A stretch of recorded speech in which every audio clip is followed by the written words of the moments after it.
Venezolanos en México manifestaron su preocupación por las nuevas políticas migratorias del presidente estadounidense Joe Biden. Veamos. Migrantes de Venezuela, Nicaragua, Haití y Cuba se encuentran en una situación incierta en la frontera de México tras la decisión del presidente de Estados Unidos, Joe Biden, de no extender los permisos temporales para estas nacionalidades. Esta medida, junto con la promesa del exmandatario Donald Trump de eliminar el paro humanitario, ha dejado a muchas personas varadas en Ciudad Juárez, un lugar clave en la crisis migratoria en México.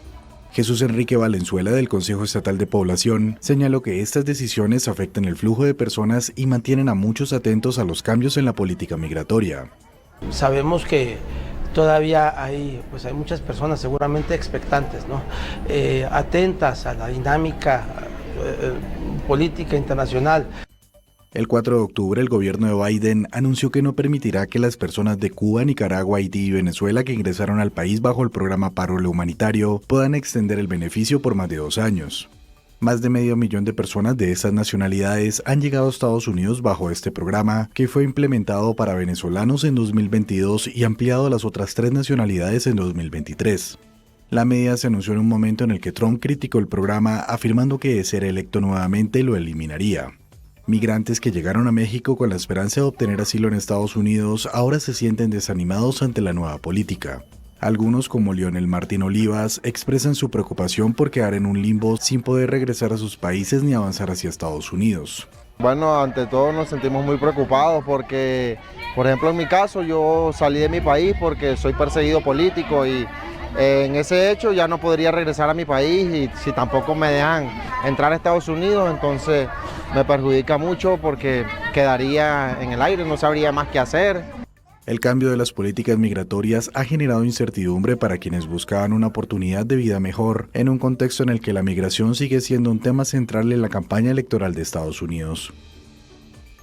La ONG Un Mundo Sin Mordaza notificó que venezolanos en países como España, Italia, Alemania, Suecia, Bélgica, Noruega, Australia, Canadá, Colombia, Argentina, Chile e incluso acá en Miami, en los Estados Unidos, hicieron una protesta internacional este domingo para pedir al Fondo de las Naciones Unidas para la Infancia, la UNICEF, que interceda por los menores de edad detenidos en Venezuela tras las elecciones presidenciales el pasado 28 de julio.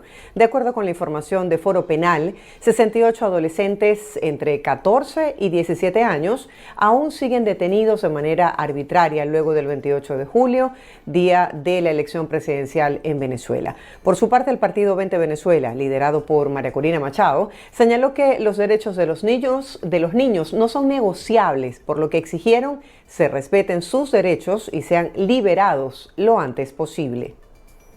Y en más información, este sábado se llevó a cabo una misa especial por Venezuela en el Santuario Nacional de Nuestra Señora de la Caridad en Miami, en el marco del mes de la Hispanidad. Los asistentes recibieron pañuelos en la entrada de esta iglesia que fueron agitados mientras presenciaron el ingreso de las imágenes de la Divina Pastora, la Virgen de Chiquinquirá y la Virgen del Valle, veneradas figuras del catolicismo venezolano. El padre Ángel Andrés González oró a la Virgen María para que reinase la justicia y la unión en Venezuela. En medio de su intervención, el padre extendió también plegarias para que acaben los días de oscuridad que ha atravesado Cuba por un apagón nacional registrado en la referida isla. Además, invitó a los presentes a seguir orando con fe para el bienestar de Venezuela. Continuamos a esta hora con más información. El diputado argentino por la ciudad de Buenos Aires, Damián Eduardo Arabia, se sumó este domingo a la campaña Apadrina un preso político, liderado por el Casla Institute. Vamos a ver los detalles. Paul David León Brillenborg era un camarógrafo de un streaming venezolano cuando fue detenido por la dictadura de Nicolás Maduro el 30 de julio en la ciudad de Valera. Mientras cubría las protestas en las calles tras el fraude electoral, efectivos de la Policía Nacional Bolivariana lo arrestaron sin ningún motivo.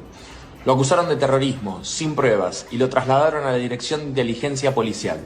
Ni siquiera le dieron la oportunidad de defenderse. Paul ni siquiera era político, era un estudiante de la universidad y dirigía una ONG para chicos desnutridos. Hoy Paul es uno de los tantos jóvenes detenidos injustamente por la dictadura de Venezuela. Después de meses sin saber nada de él, exigimos su libertad. Por eso me uno a la campaña apadriná un preso político del mundo del Kasla Institute para convertirme en su voz, para convertirme en la voz de los que hoy no tienen libertad y no pueden hablar.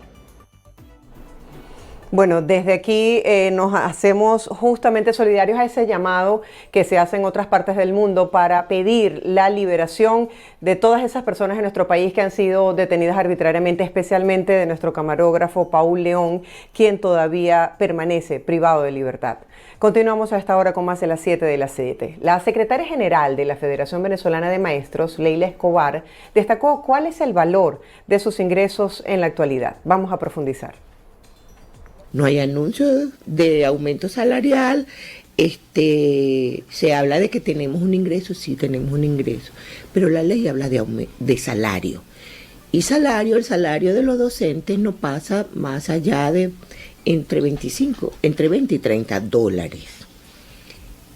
También es cierto que los docentes estamos recibiendo, los docentes activos, por cesta ticket estamos recibiendo 40 dólares y también es cierto que estamos recibiendo un bono de guerra de 90 dólares, los activos. Los jubilados no reciben cesta ticket. Cambiamos ahora de tema. Las lluvias registradas durante la tarde del domingo 20 de octubre causaron inundaciones en zonas de Distrito Capital, como por ejemplo Quinta Crespo, Coche, El Valle, Capitolio, Propatria, El Paraíso, Bellomonte, entre otras zonas. En el estado Miranda también se registraron precipitaciones en distintos sectores, como Las Mercedes, Prados del Este, así como la autopista Panamericana, donde las lluvias ocasionaron caos vehicular debido a las anegaciones en las vías. Ciudadanos señalaron además que hubo un deslizamiento de tierra, específicamente en el kilómetro 2, a la altura de la pasarela, en dirección hacia